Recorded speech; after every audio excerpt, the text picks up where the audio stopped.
ऊपर तो ऐसे बनाओ, ऐसे। वो राइस लगाओ।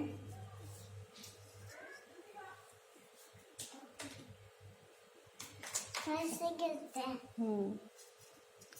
बीच में, सेंटर में, सेंटर में मतलब जहाँ पे क्रॉस किया है ना वहाँ पे, क्रॉस ये सेंटर में। हाँ यहाँ पे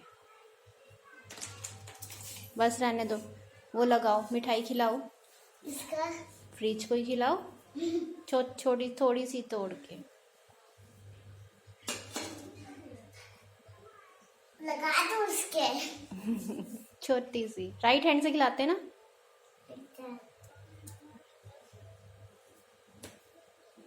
यहाँ पे लगा दो। थोड़ी सी आप खा लो। चल खा लो। से थैंक यू। Thank you.